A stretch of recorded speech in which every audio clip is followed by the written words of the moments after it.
Hello friends, ಅಸ್ಸಲಾಮ್ ಅಲೈಕುಮ್, ನಮಸ್ಕಾರ. ಹೇಗಿದ್ದೀರಾ ಎಲ್ಲರೂ? Welcome back to Sinfree kitchen.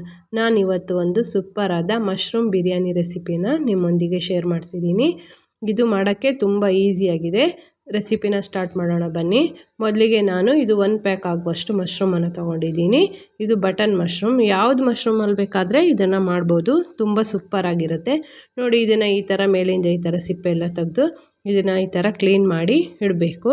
Clean ಮಾಡಿ ಇದನ್ನು ನಾನು 4 ಪೀಸಾಗಿ ಕಟ್ ಮಾಡಿ ಇಟ್ಕೊಂಡಿದ್ದೀನಿ. ನಿಮಗೆ ದೊಡ್ಡದು ಬೇಕಾದರೆ ಹೀಗೆ ಇಡ್ಬೋದು. ಅದನ್ನು ಕಟ್ ಮಾಡಬೇಕು ಅಂತ ಏನೂ ಇಲ್ಲ. ನಾನು ಇದನ್ನು 4 ಪೀಸಾಗಿ ಕಟ್ ಮಾಡಿ ಇಟ್ಕೊಂಡಿದ್ದೀನಿ. ಕುಕ್ಕರಿಗೆ ನಾನು ಒಂದು 3ರಿಂದ 4 ಸ್ಪೂನ್ ಆಗುವಷ್ಟು ಆಯಿಲನ್ನು ಹಾಕಿದ್ದೀನಿ. ಮತ್ತು ಅದಕ್ಕೆ 2 ಸ್ಪೂನ್ ಆಗುವಷ್ಟು ತುಪ್ಪವನ್ನು ಹಾಕಿದ್ದೀನಿ. ಆಯಿಲ್ ಮತ್ತು ತುಪ್ಪ ಎರಡನ್ನೂ ಮಿಕ್ಸ್ ಮಾಡಿ ಹಾಕಿದ್ರೆ ತುಂಬ ಸೂಪರಾಗಿರುತ್ತೆ. ಹಾಕಿ ಆಯಿಲ್ ಬಿಸಿ ಆದಾಗ ಇದಕ್ಕೆ 1 ಏಲಕ್ಕಿ, ಲವಂಗ ಮತ್ತು ಚಕ್ಕೆನ ಹಾಕಿ ಇದನ್ನು ಚೆನ್ನಾಗಿ ಫ್ರೈ ಮಾಡಬೇಕು. ಫ್ರೈ ಮಾಡಿದ್ಮೇಲೆ ನಾನು 2 ಈರುಳ್ಳಿನ ಸಣ್ಣದಾಗಿ ಕಟ್ ಮಾಡಿ ಇಟ್ಕೊಂಡಿದ್ದೀನಿ. ಅದನ್ನು ಹಾಕಿ ಇದನ್ನು ಗೋಲ್ಡನ್ ಬ್ರೌನ್ ಆಗುವವರೆಗೆ ಇದನ್ನು ಫ್ರೈ ಮಾಡಬೇಕು. ಇದು ಇಷ್ಟು ಫ್ರೈ ಆದರೆ ಸಾಕು.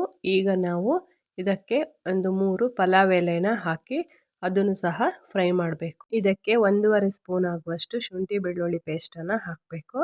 ಹಾಕಿ ಅದನ್ನು ಚೆನ್ನಾಗಿ ಫ್ರೈ ಮಾಡಬೇಕು. ಇದು ಹಸಿ ಸ್ಮೆಲ್ಲೆಲ್ಲ ಹೋಗಬೇಕು, ಅಲ್ಲಿವರೆಗೆ ಇದನ್ನು ಫ್ರೈ ಮಾಡಬೇಕು. ಈಗನೇ ಇದಕ್ಕೆ 1 ಹಸಿಮೆಣಸನ್ನು ಹಾಕಬೇಕು. ನಿಮಗೆ ಖಾರ ಜಾಸ್ತಿ ಬೇಕಾದರೆ ಜಾಸ್ತಿ ಹಾಕ್ಬೋದು. ನಾನು ಹೀಗೆ ಉದ್ದಕ್ಕೇ ಕಟ್ ಮಾಡಿಲ್ಲ, ಹಾಗೆ ಹಾಕಿದ್ದೀನಿ. ಹಾಕಿ ಅದನ್ನು ಸಹ ಫ್ರೈ ಮಾಡಬೇಕು. ಈಗ ಇದಕ್ಕೆ ನಾನು ಸಣ್ಣದಾಗಿ ಕಟ್ ಮಾಡಿಟ್ಟಿರುವ ಒಂದು 3 ಟೊಮೆಟೊನ ಹಾಕಿದ್ದೀನಿ.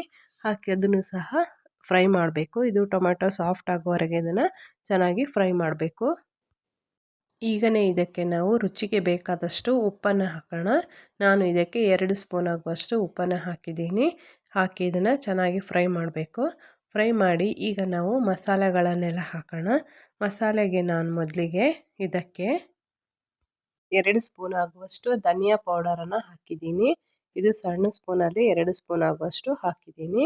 ಇದಕ್ಕೆ ನಾನು 1 ಟೀ ಸ್ಪೂನ್ ಆಗುವಷ್ಟು ಅರಿಶಿಣದ ಪೌಡರ್ ಮತ್ತು 2 ಸ್ಪೂನ್ ಆಗುವಷ್ಟು ಅಚ್ಚ ಖಾರದ ಪುಡಿನ ಹಾಕಿದ್ದೀನಿ. ನಿಮಗೆ ಖಾರ ಜಾಸ್ತಿ ಬೇಕಾದರೆ 3 ಸ್ಪೂನ್ ಹಾಕ್ಬೋದು.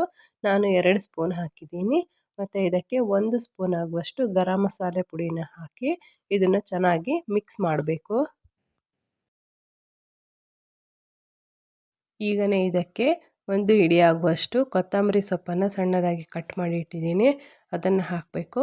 ಮತ್ತು ಒಂದು ಸ್ವಲ್ಪ ಮೆಂತ್ಯ ಸೊಪ್ಪನ್ನು ಸಹ ಸಣ್ಣದಾಗಿ ಕಟ್ ಮಾಡಿ ಇಟ್ಟಿದ್ದೆ, ಅದನ್ನು ಸಹ ಹಾಕಬೇಕು.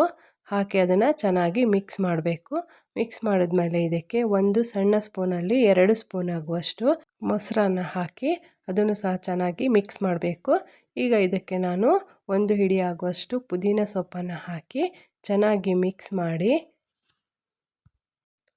ಕ್ಲೀನ್ ಮಾಡಿ ವಾಶ್ ಮಾಡಿಟ್ಟಿರುವ ಮಶ್ರೂಮನ್ನು ಹಾಕಿ ಅದನ್ನು ಸಹ ಚೆನ್ನಾಗಿ ಮಿಕ್ಸ್ ಮಾಡಬೇಕು. ಮಿಕ್ಸ್ ಮಾಡಿದ್ಮೇಲೆ ಇದಕ್ಕೆ ನಾವು ನೀರನ್ನು ಹಾಕಬೇಕು. ಈಗ ನಾನು 1.5 ಕಪ್ ಆಗುವಷ್ಟು ಅಕ್ಕಿಯಿಂದ ಮಾಡ್ತಿದ್ದೀನಿ. ಅದಕ್ಕೆ ನಾನು 3 ಕಪ್ ಆಗುವಷ್ಟು ನೀರನ್ನು ಹಾಕ್ತೀನಿ.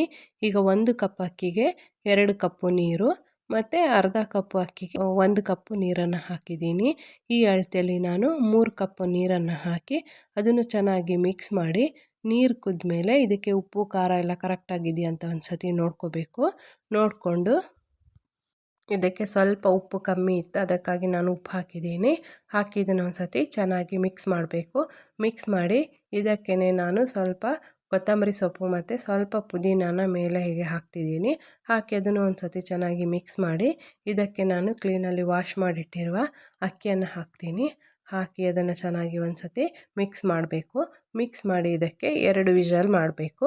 2 ವಿಷಲ್ ಮಾಡಿದ್ರೆ ಈಗ ಕುಕ್ಕರ್ ಫುಲ್ ತಣ್ಣಗಾಗಿದೆ. ತಣ್ಣಗಾದ ಮೇಲೆ ಓಪನ್ ಮಾಡಿದಾಗ ಬಿಸಿ ಬಿಸಿಯಾದ ಮಶ್ರೂಮ್ ಬಿರಿಯಾನಿ ರೆಡಿಯಾಗಿರುತ್ತೆ. ಫ್ರೆಂಡ್ಸ್, ನೀವು ಒಂದು ಸತಿ ಟ್ರೈ ಮಾಡಿ ನೋಡಿ. ತುಂಬ ಸೂಪರಾಗಿ, ತುಂಬ ಟೇಸ್ಟಿಯಾಗಿ ಬೆಳಗಿನ ಬ್ರೇಕ್ಫಾಸ್ಟಿಗೆ ಆಗ್ಬೋದು, ಇಲ್ಲದಿದ್ದರೆ ಲಂಚಿಗೆ ಇದು ತುಂಬ ಟೇಸ್ಟಿಯಾಗಿರುತ್ತೆ. ಫ್ರೆಂಡ್ಸ್, ನೀವು ಒಂದು ಸತಿ ಟ್ರೈ ಮಾಡಿ ನೋಡಿ. ಫ್ರೆಂಡ್ಸ್, ಈ ವಿಡಿಯೋ ಇಷ್ಟ ಆದರೆ ಲೈಕ್ ಮಾಡಿ, ಶೇರ್ ಮಾಡಿ, ಕಮೆಂಟ್ ಮಾಡಿ. ಹೊಸದಾಗಿ ವಿಡಿಯೋ ನೋಡುವವರು ಪ್ಲೀಸ್ ಸಬ್ಸ್ಕ್ರೈಬ್ ಮಾಡಿ. ಸಿನ್ಫ್ರೀ ಕಿಚನ್ಗೆ ಸಪೋರ್ಟ್ ಮಾಡಿ. See you on next video. Bye.